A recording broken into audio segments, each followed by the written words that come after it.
In the name of the Father, and of the Son, and of the Holy Spirit. Amen. Heavenly Father, in the name of Jesus, we thank you, we praise you, and we love you. Thank you, Lord, for you are good and your mercy endures forever. Thank you for every blessing that you have bestowed on us. Thank you, Lord, that you are the one who brings us to learn more about you. Lord, every day what we learn is just enough for that day, just as we eat our food, but that food builds up our spiritual muscle for for the next years. Thank you, Lord, that as we eat this food every day, we are getting builded up so much in our spirit, and we are becoming so strong in our spirit that nothing can devour us. Nothing can take us far from you. Nothing can snare us. Thank you, Lord, for we are so strong that we take the weapon, we take the shield of faith, we take the sword of the Spirit, which is the word of God, and we put that Goliath under our feet, and we are victorious in all that we do.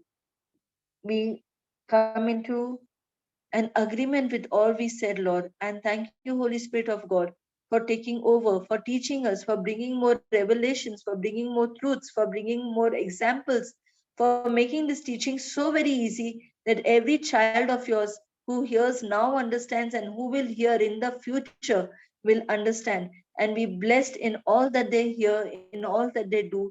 This we ask in the mighty and glorious name of Jesus. And all God's people said, Amen, Amen, and Amen. Thank you, Jesus. Praise you, Jesus. Amen. Thank you, Lord. Okay. So today I was going through a YouTube, okay, and I came across a person who said that he knows 7 habits that can make you a millionaire. Okay. So I got attracted to listen to his talk. I wanted to know that how can a person be a millionaire? And surely, as I always heard, that people have taken from the Bible and they have made it into a teaching for themselves. Because I myself know that when we were given targets, we were told that you should draw the target in front of you. That time I was not in the word and I did not understand the meaning of it. But today, when I am in the word, and now when I have understood the meaning of it, I can relate of what I had learned or what I had heard many years past when we were given targets. So I also was interested to know what that man was actually speaking. And when he said that there are 7 habits to make you a millionaire, means obviously he needed to do something that could get him there. So I said, okay, let me go and see. And let me see how does it relate from the to the word of God. Okay. And I've written those 7 points. So we can become millionaires in the word of God. We can become millionaires by taking the same points and by prospering in our spiritual lives so much that now when we prosper in our spiritual life, the life of the world is automatically prospered. The life of the world is automatically prospered because we are staying in the world, but unless and until we have a prosperous spirit, we will never overcome the world. Okay. And that's why it's very important for us to know what the Lord has to speak about it. And as I was seeing this, I was relating everything that he said with the word of God. And I really understood that how people can take from the Bible and make something of their own and give that only to the people of the world, but without the name of Jesus. And when we miss the name of the hero, I'm telling you, whatever you do in the world is a zero. So we need to keep the name of Jesus in whatever we do. Though we will know the points, we will learn the points. So I'll just bring that points to us and let us see what we can learn in the word of God. Amen. Thank you, Jesus. Praise you, Jesus. Amen. Yeah. So he said that the people who are millionaires, they have 7 habits. That was his talk. Okay. People who are millionaires have 7 habits. So the first habit, what he said is the habit of thinking big. The habit of thinking big. Are we also taught to think big? He said, think big. Think beyond your limitation. Think beyond your expectation. So he is the one to tell us to think big. Now let us relate it with our scriptures, okay? Let us relate the same with our scriptures. I hope my screen is visible. Okay. Can the co-host answer me? Anyone? Yes, yes. Yeah, thank you. Okay, so over here, we have taken Romans 12:2.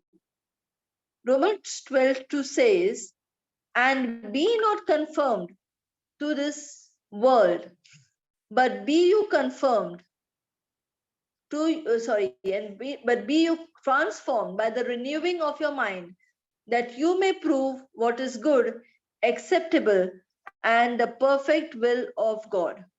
So, what is the meaning of be not conformed to this world? The meaning of be not conformed to this world is don't think like the world thinks. The world, what do we do when we are in the world? Did we do when we were in the world?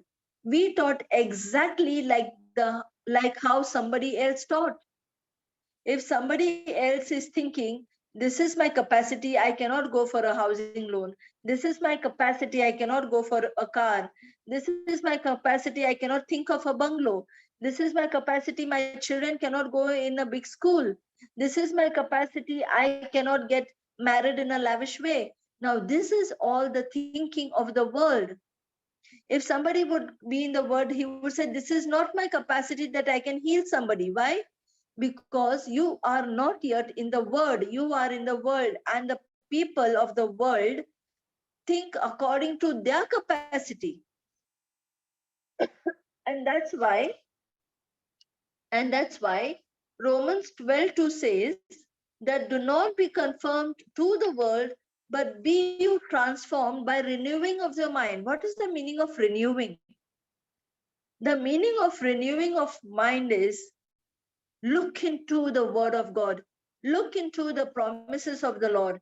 And now, when you look into the promises of the Lord, now you understand that how you have a mind that is transformed by the word of God. You are not only the hearer of the word, now you are the doer of the word. And now, because you are the doer, you are applying the word in your life. Now you can see everything that the word wants to teach you, that a word wants to show you. So this is all what you have been taught from the word of God. Let us see one more scripture. Now, what did I tell? The person spoke about thinking big. Okay, now let's see this scripture.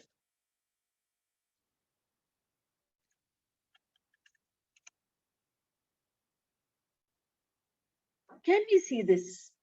Now, he said, think beyond your expectation, think beyond your ability. Is it possible to a person of the world to think beyond our ability? Till what?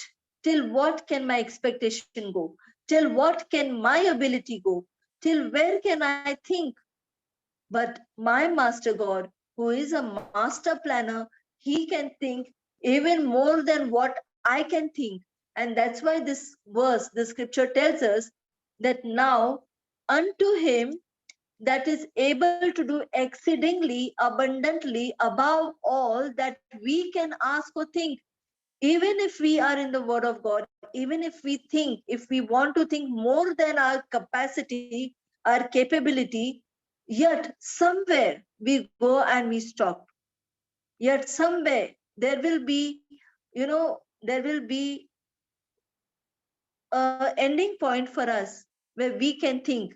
But the word of God says that you may be stopping at a certain point, but the Lord, who is your God, He is able to do even beyond you can ask and even beyond you can think.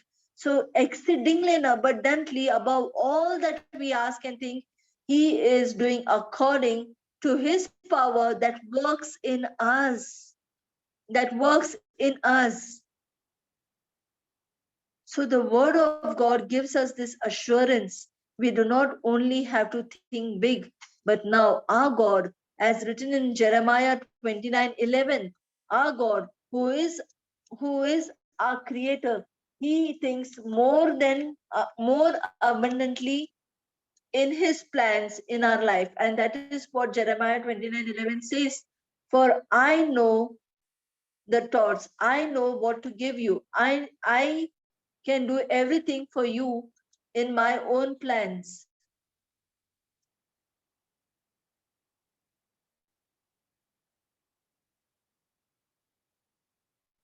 Yeah, I took the NIV version. For I know the plans I have for you, plans to prosper you and not to harm you, plans to give you a hope for.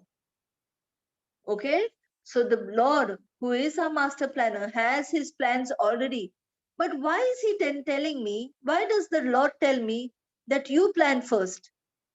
Why does the Lord tell me? If He has kept His plans for me, then why is He telling me that you plan first? Why is He telling me you make a vision first? Because the Lord sees our heart. The Lord sees our desire. The Lord sees how much are we trusting Him. The Lord sees how much faith do I have in my God. That is the reason He tells you do it first. I always have my plans for you, but what is your heart saying? So He judges our heart as written in Hebrews 4:12. I hope we are getting it right. Okay. So this is all what the Lord has to say. And that's why the person is saying, think big, think big. Our thinking should always go beyond than what we can even expect from us, because when I am thinking big, I do not relate on my source. I relate and I depend on my source, who is the Lord, who is God Himself, not my own ability, not my own strength, not my own capability. And if I am still looking at me, I am still to learn a lot in the kingdom of God. Amen. Thank you, Jesus. Praise you, Jesus. Now, the second point what that person said is habit. Okay, these are 7 habits, right? So the second habit he says is habit of seeing the future now. Can you believe this? The person who is not in the word and he who is teaching a person, other people to become millionaire, he is saying cultivate the habit of seeing the future now. So has this has this scripture come across us anywhere? Cultivate a habit of seeing the future now.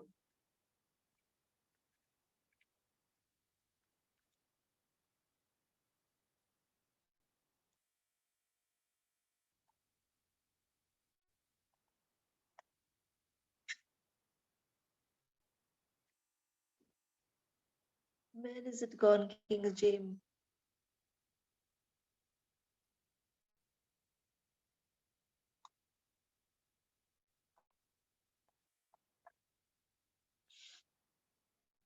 Why am I not getting it?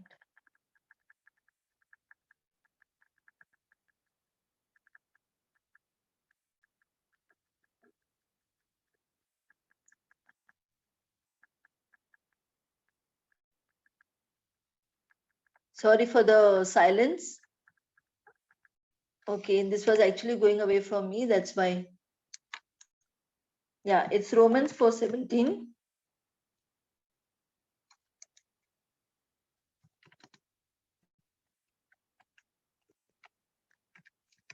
Yes.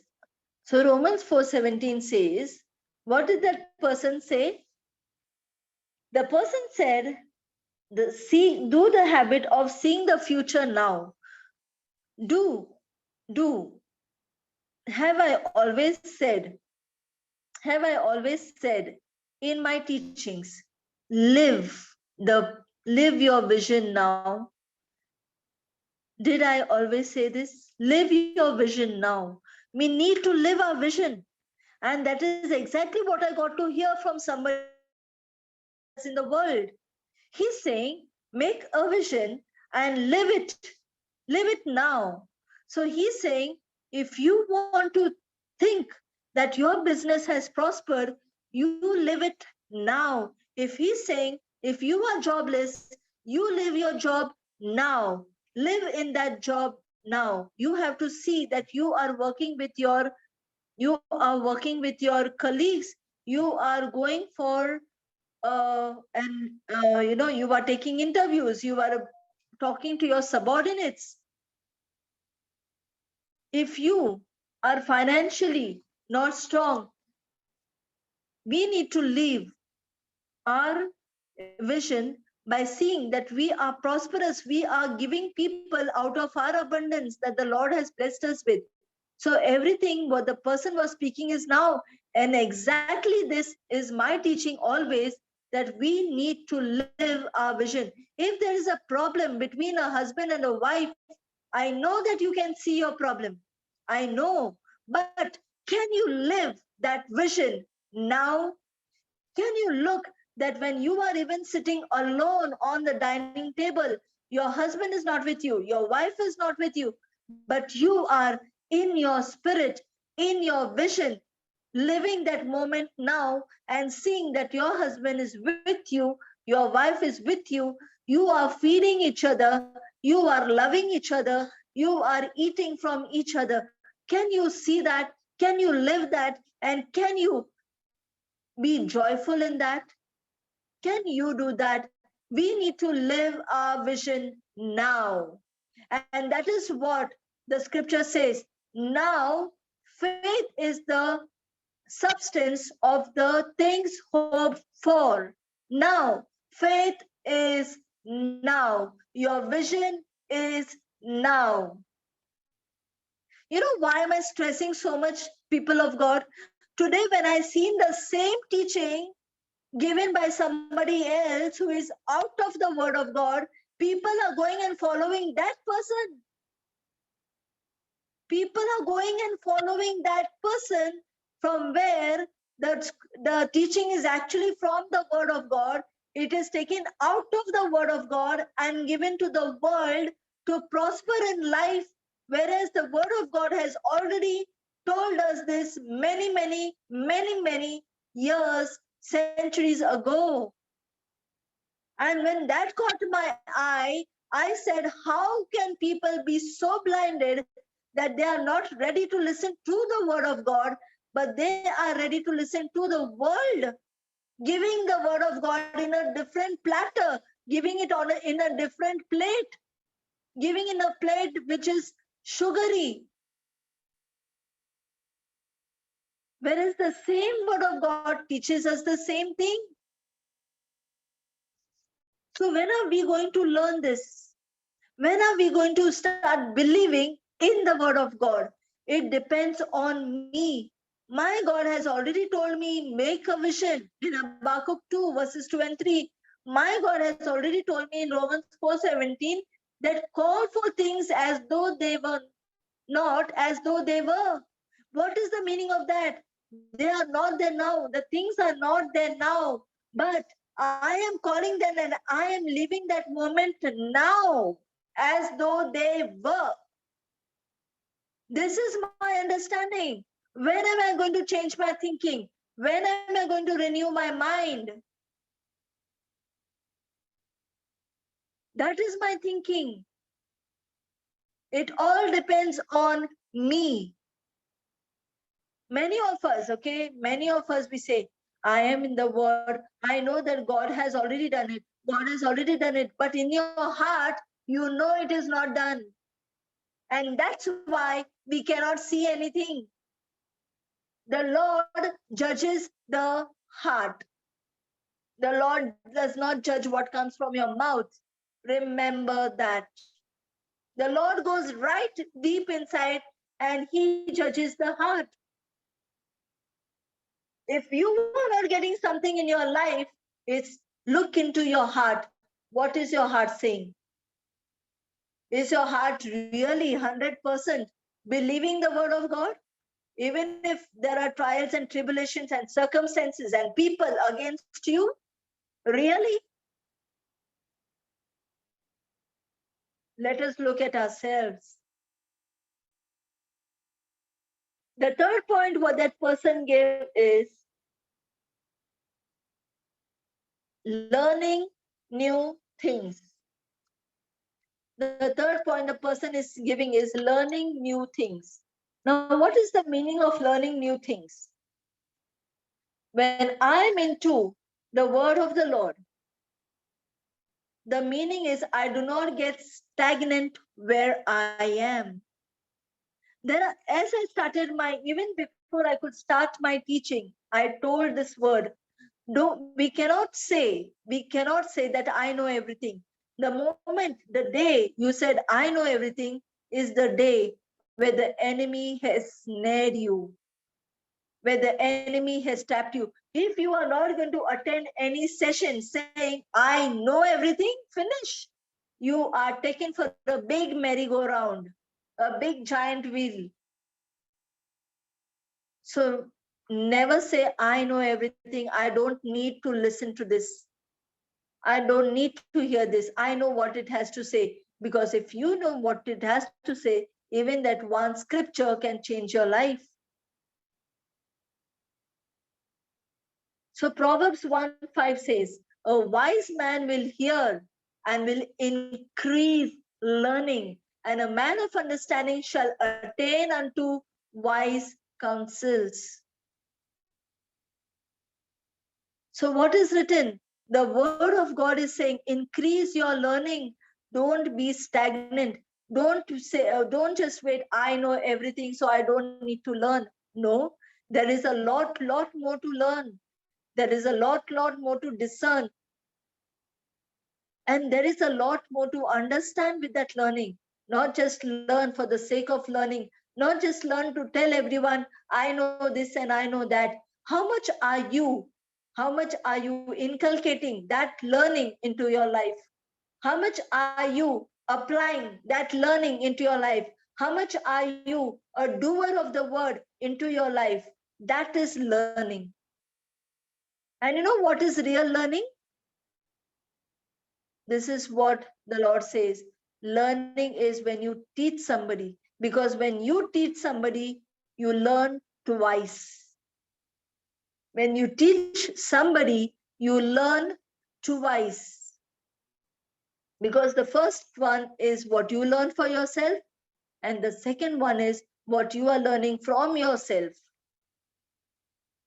Remember this. Thank you, Jesus. Praise you, Jesus. The fourth point, what the person spoke is, keep yourself fit. Now, when he said, keep yourself fit, he only meant to say that you should eat well and you should exercise well. So, to live the life, because he was speaking on being a millionaire, right? So, when he was speaking of being a millionaire, he said, you should have enough health to live what you are earning. When we see Philippians 4:13, we say, we can do all things to Christ who strengthens me, because he keeps us fit and fine. Joel 3:10 says that when I am weak, it is the Lord's strength that is in me. I say that I am strong. So we need to keep ourselves fit in the Lord. If we feel weary, if we feel tired, call on to the Lord. say, Lord, you are my strength in this weakness. You are my stronghold. I cling on to you. I wait on you. For I can do all things to you who strengthens me. If you do not, if you do not see something coming your way, if you can see something that is not according to what you desired, just tell the Lord, Lord, the joy of the Lord is my strength. Thank you, Jesus. I can do all things to you who strengthens me because you strengthen me. So when you use this word, automatically, wherever you are keeping yourself in the presence of the Lord and you are fit in the word of God. No trials, no tribulations can snare you. Thank you, Jesus. Praise you, Jesus.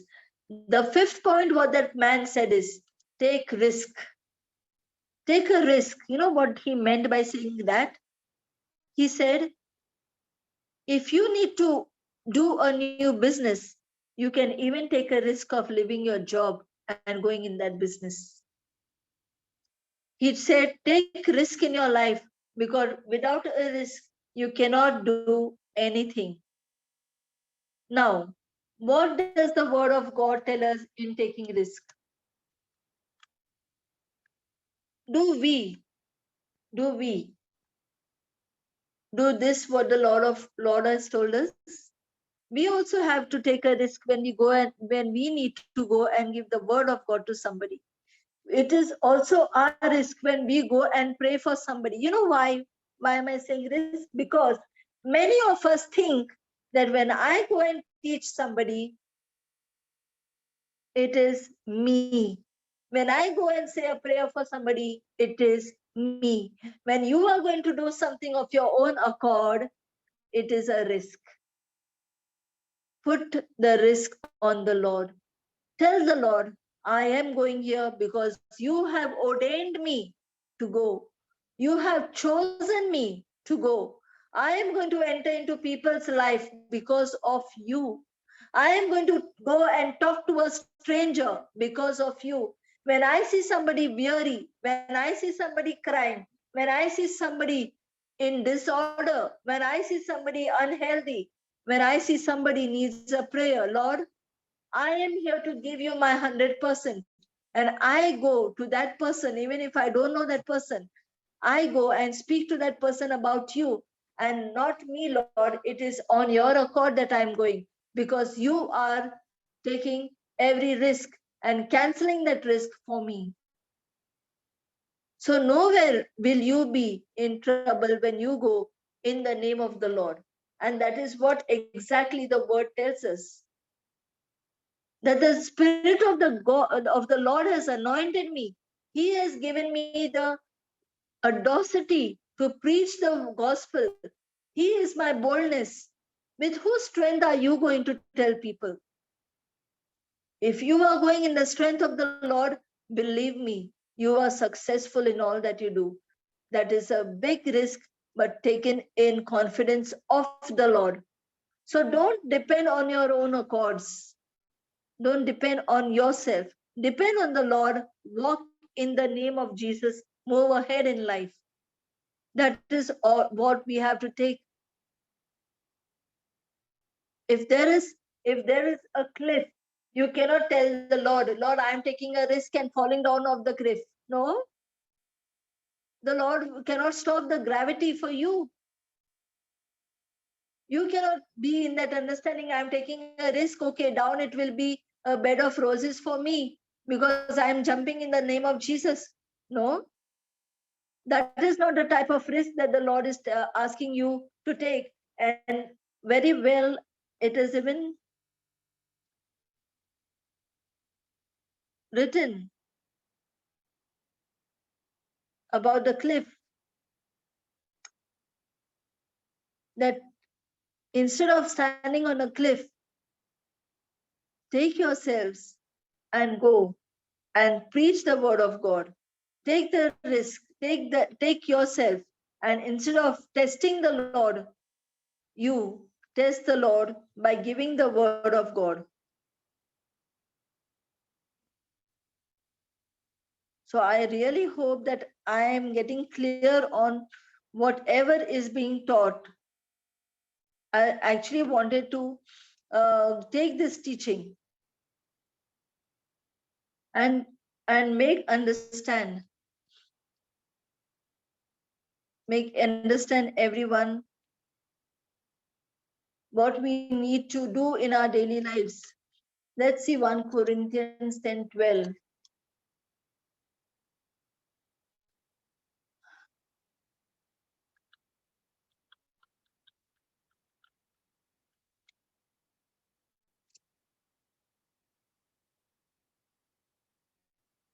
Wherefore let him that think stand, he stand, take heed lest he falls. Let's take some other version.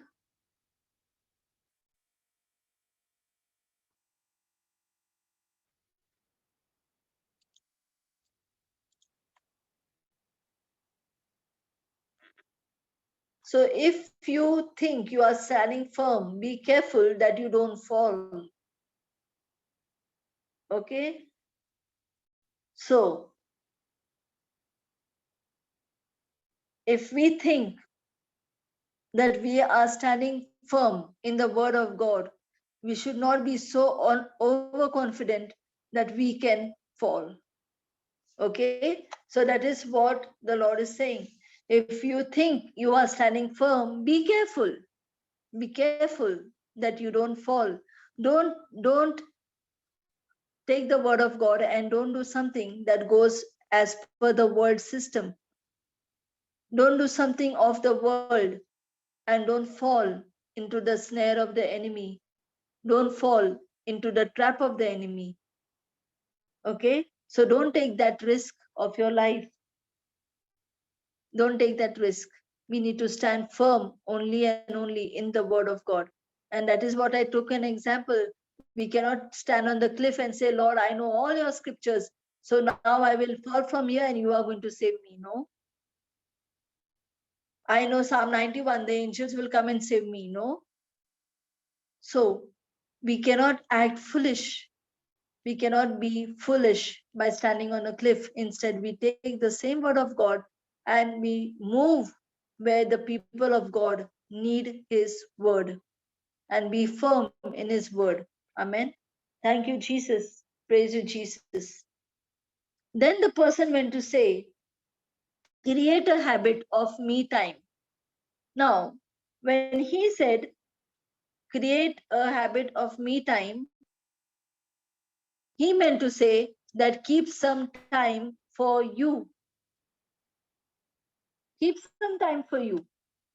Because he knows that if you are now going to count money, you need some more time for yourself. But whereas the Lord says, keep this book of law always on your lips, meditate on it day and night. So when you have time, don't think that time is spare. That time is not a spare time where you can do anything. But even in your spare time, you are calling on the Lord and you are saying, Lord, this time is for you and for me.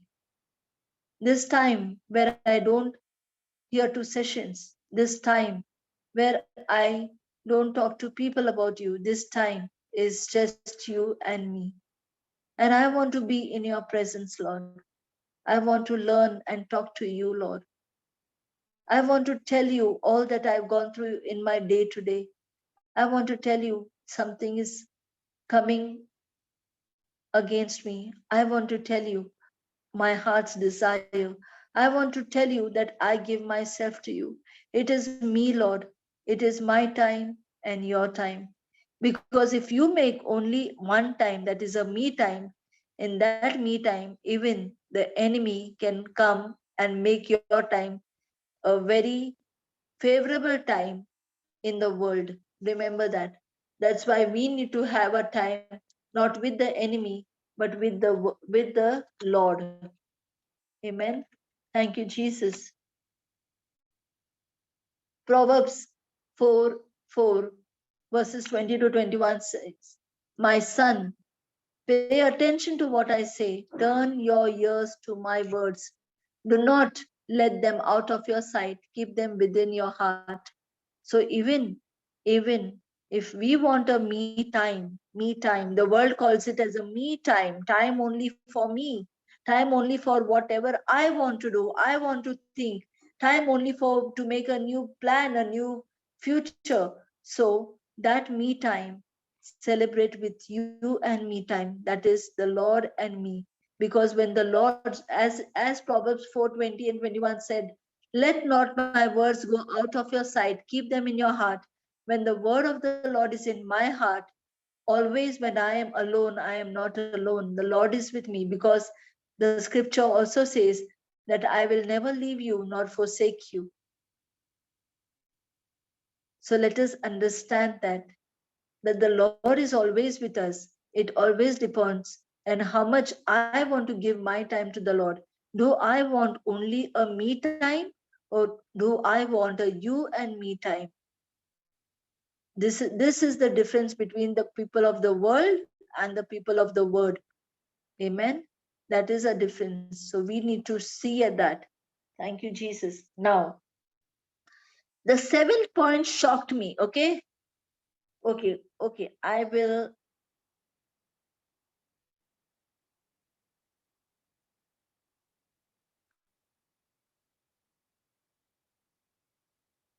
Okay. Can you all unmute? What can be the 7 point? It shocked me up. Come on. Can somebody guess? I want a guess, okay? What can be the 7 point? We are always taught First, about it. give to God what it belongs to God. Okay, one said. Second, somebody else. What can be the 7 point according to you? Come on, let's see. The last point what that person said. And it is taught to us. It is put into us. It is washed into us with surf, rin, everything. It is actually taught to us Wait, it day will in, come to day out. pass. Sister, Yes. wait, it will come to pass.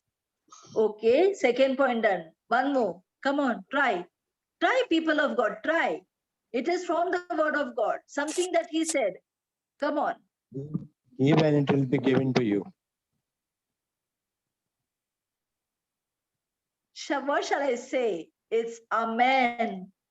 You're right, Brother Eddie. You're right.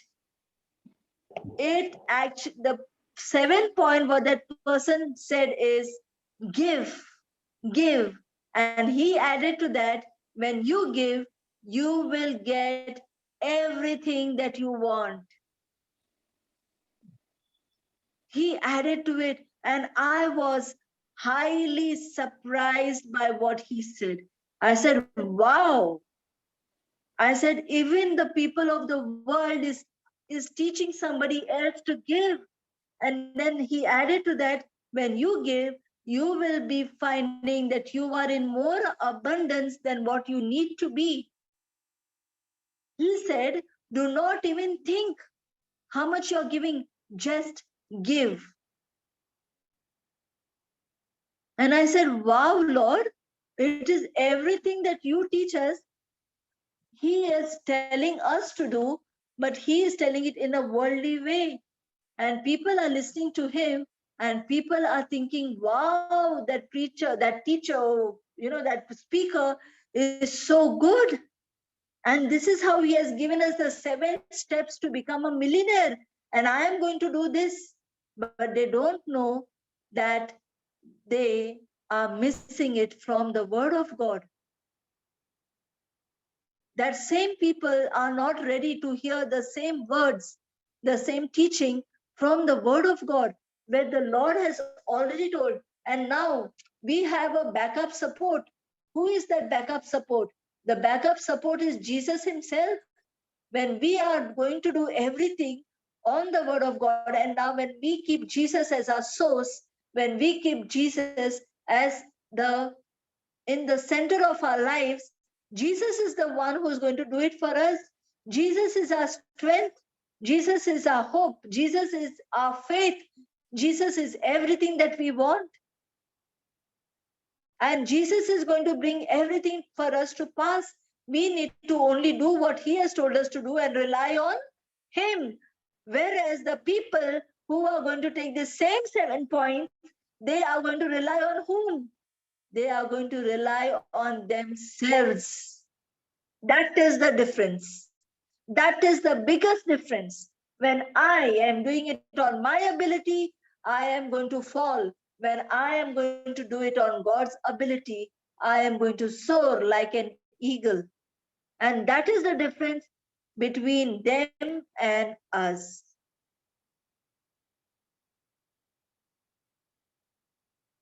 Exactly, that is what he said, that when you give to the universe gives back to you.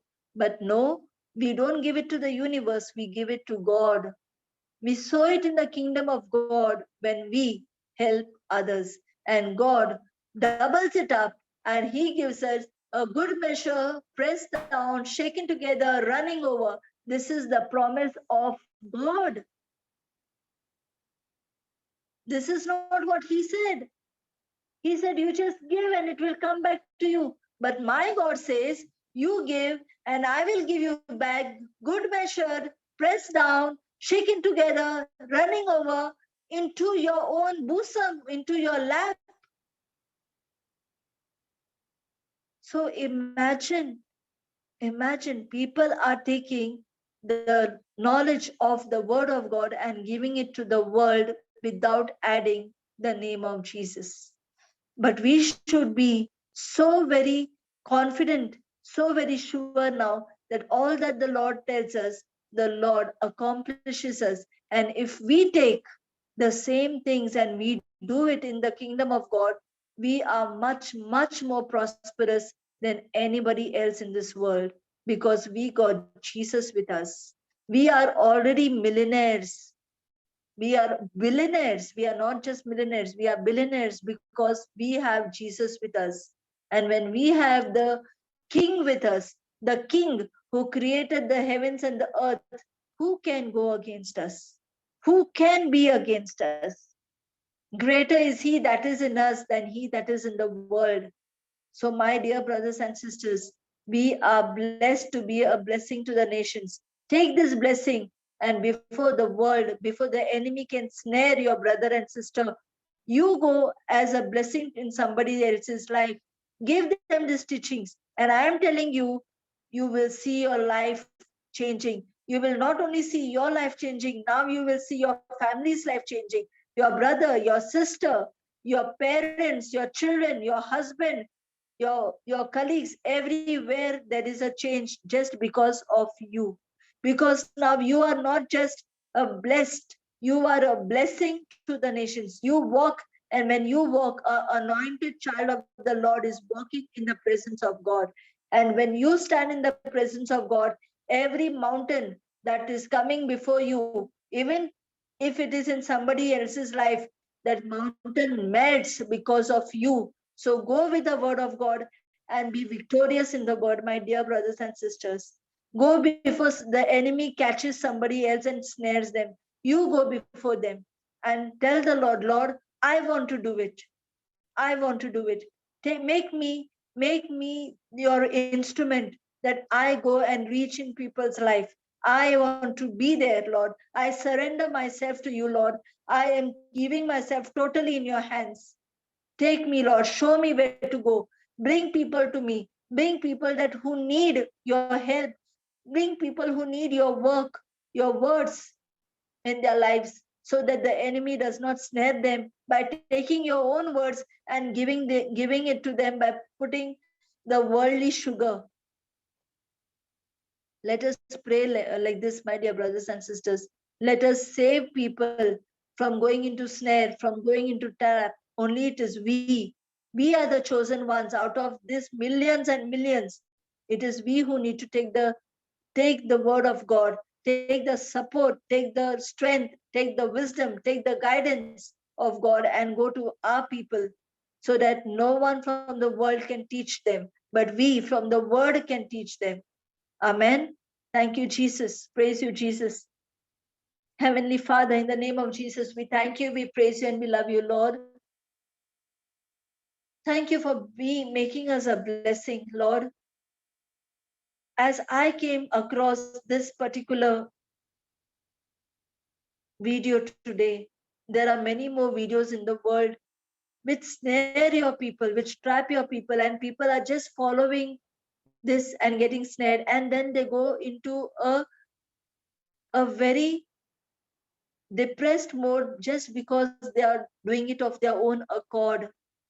They do not know, Lord, that you are the master planner, you are the mastermind, you are the one who made all this for the good of your people. And that is what Hosea 4:6 tells us, Lord, that my people are destroyed due to lack of knowledge. They do not have the knowledge that when they rely on you and now they take this points in their mind, Lord, it is you who are accomplishing when you see the heart's desire.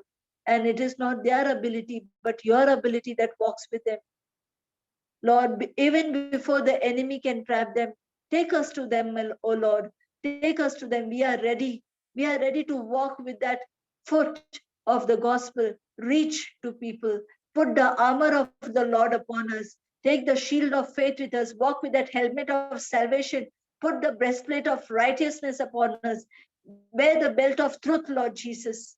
Yes, Lord, we are the ones, chosen ones of the Lord, and ready to walk in your guidance, ready to walk under your shelter, ready to walk in your obedience, ready to be the doers of the word of God, ready to go and explore the kingdom of God in this earth and bring the kingdom of God upon this earth. And thank you, Lord, because of us, many souls are saved. We ask this in the most precious and glorious name of Jesus as we see rejoicing in heaven because of us. In the name of Jesus, we declare, we agree, and we pray. Amen, amen, amen, and amen. Thank you, Jesus. Praise you, Jesus. Amen. Amen.